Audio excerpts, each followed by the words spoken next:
150 feet long. What? From there to down there is 150 feet. So this was 250,000 tons of stone. Yeah, 250 tons of stone. Wow. No. There's hummingbirds, there's bees, there's butterflies, there's everything. I mean, they have literally brought a natural oasis into what would just be a boring grass slope. Wow, I am speechless. I cannot believe that this has only been in here for 1 year. Look at this landscape. Oh my gosh. We are out here now on a sunny day in Plainfield, Illinois? Plainfield, Illinois. This is Brian Helfrich, my longtime lead construction manager. I'm Greg Wittstock, the Pond Guy. Welcome to Greg Wittstock, the Pond Guy vlog. And we've got a beautiful rain exchange system up here, correct? just a large self-sustaining water feature. Okay, right? Let's check it out. So we actually have a front yard water feature here. Yeah, so they wanted to just bring life to the front yard, a little bit more movement rather than to the typical shrub, you know, perennial. And so we added these fountain rocks. You were asking before, rain harvesting, so kind of yes, kind of no. It's a 500-gallon reservoir. No, it was gonna be a 500, we put a 1,000-gallon reservoir underneath this with the idea of letting this thing run all winter long. Yes, these are actually Mongolian basalt rocks. So those come from Mongolia. It's actually a natural rock. And then we put them in and we install them on a large basin like this so that the customer can run it year round. Yep. The nice thing is the ice formations in the winter that come with and these. so the number one question people ask is, how is that possible? How can you actually get a water feature like this running all winter long? And what happens, Greg, the ice actually never adheres to this. So we have 1,000 gallons of water underneath this, right? Yes. So think of it as just an internal flame, right? But it's internal water. It just goes and goes and goes. The ice will build up from down here, and when we get down to 10 below, 20 below zero, it'll climb, and that ice just climbs and climbs and climbs and always climbs. Changing. Right? Yeah, so it evolves. Now when it gets 10 below, 20 below, it'll actually dome up over the top of this, and you'll swear that the thing is frozen solid, but if you stand next to it, you can hear the water moving underneath all the ice. At this point, this giant thing of ice has actually created an igloo, insulating the water running underneath. Well, so we might lose 200, 300 gallons of water to create the initial cast of ice, but then we still have 700 gallons underneath. So the other interesting thing, you said rainwater harvesting, right? So yes, kind of, but what we did is they had a downspout coming from up here, and they hated the idea of an aluminum gutter coming down in the front of their house. So they asked for an alternative. I said, well, let's do a rain chain. And so we custom ordered this really neat, unique rain chain here. Yes. What's nice about rain chains is it's an alternative to having water come down through a downspout, right? 97% of the water clings to that chain, goes down in through here, and then fills it. So when it does rain, Mother Nature tops this off for us. Neat. And this was your inspiration for the over-the-top water feature for the Chicago Flower and Garden Show. If you guys want to see a really unbelievable use of rain chains and just an unbelievable design in general, check out the link below for this incredible water feature that we did for the Chicago Flower and Garden Show. Yes.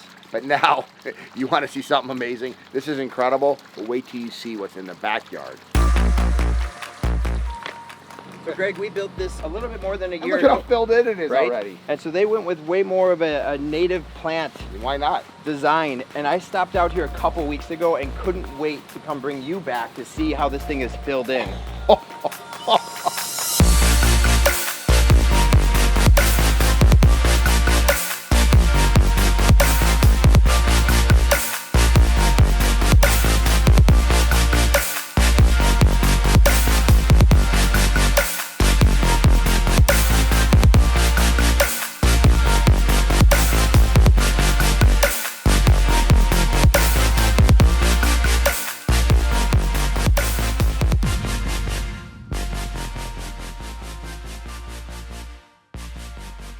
Wow, I am speechless. I cannot believe that this has only been in here for 1 year.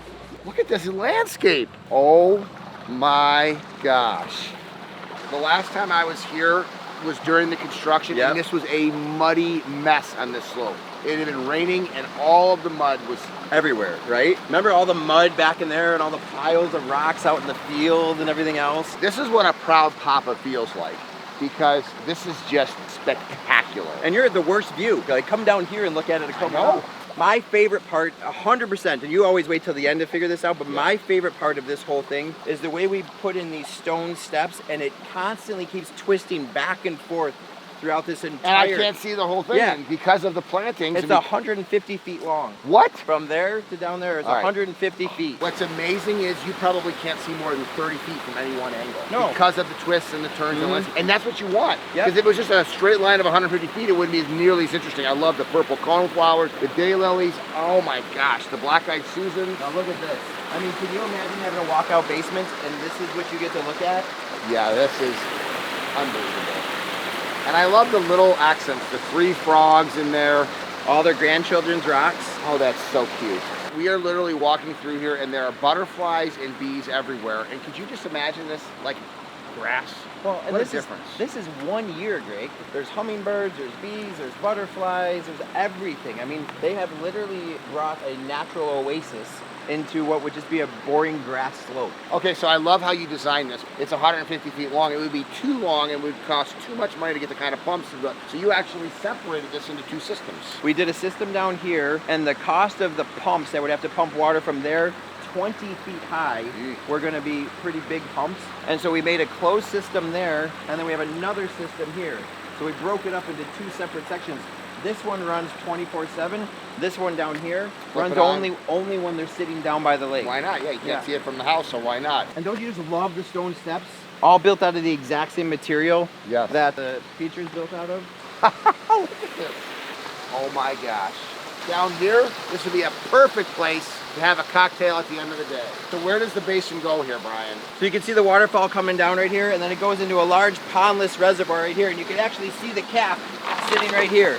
So below this cap, we have 2 pumps down here pushing the water up towards the top. And the water comes down the waterfall, goes into the tank, and then just recirculates over and over and over again. So here's somebody that lives on, this is a quarry, right? These are old quarries, right? Yes. And so they abandoned these quarries and they filled back up, and so these were strip mines. If you look at them, behind the brush line there is another strip mine, there's another strip mine, another strip mine. And what was fun for us is while we were out here, this thing is loaded with fish. So you can only imagine at lunchtime what everybody was doing, right? Casting, casting, casting. But look at this view from the house from back down here, and it's just spectacular. So what I love about this though is they're right on the water, but yet the water doesn't make any sound because it's just a moat. Like here, it's just filled with life with that sound. Yeah. And this is a very unique design because the water can actually come up into here, yes? The water rises and lowers, you know, a little bit, but this is like this sunken patio down here. Yeah. And can you guess what's under here? I'm gonna guess a fire rock. This is the fire rock from the Flower and Garden Show when we did that big pavilion, the Japanese tea house. So underneath this guy, let's light that baby up and just sit here all day. Like how cool is that? That we were able to repurpose that giant fire rock from the Flower and Garden Show. Like this is the perfect setting for this rock. Yes, it totally is. We gifted this to him because we couldn't find another yard that would for fit, it, right? This is literally, and it will draw you in. So this was 250,000 tons of stone. Yeah, 250 tons of stone. Wow. What did they want when you originally came out here? So what was funny is the original design was a landscaper had come out and they were going to do a big deck hanging out over this peninsula up here, right? They wanted it for fishing and everything else. And knowing, like I enjoy fishing, trying to fish off of an elevated deck is near impossible. You'd be 15 feet removed down from the water, and trying to pull fish 15 feet up in the air is just not fun. I said, so why don't we skip that and we'll do a sunken area here. We were gonna do a waterfall and stream from the other side of the house, where there was a berm, but then we flipped everything and we said, let's do the waterfall and stream here. Let's put in this big boulder wall to hold all this back, give you this kind of secret hidden area, and you can see how comforting it is to sit down in something sunken like this. So we flipped the whole thing. Their kitchen's up there, then we added the other feature, and we just kept going. So when all said and done, by the time we finished all of this stone in here, the stone up in here, through the stone stairs, the feature that's up on top, over 250 tons of stone. Just amazing. You got water behind you, water in front of you, fire in the middle. I'd say this is about as nice of a system as you can have. In fact, that's what I'm gonna say. So my favorite thing about this is the design. The design that you have utilized the slope. I love the landscaping, the natural landscaping. And there's pretty much nothing that I don't like about this water feature. What's your favorite part of this water feature? Comment below. You've already told us it's the walkway, huh? The walkway, and it all comes together here, right? This, what's behind us, this, like, it's just one of my favorites. I love my job. Like, comment, and subscribe, and follow along as you get to see cool water features in unique places. This is just awesome. Yeah. Good job, buddy.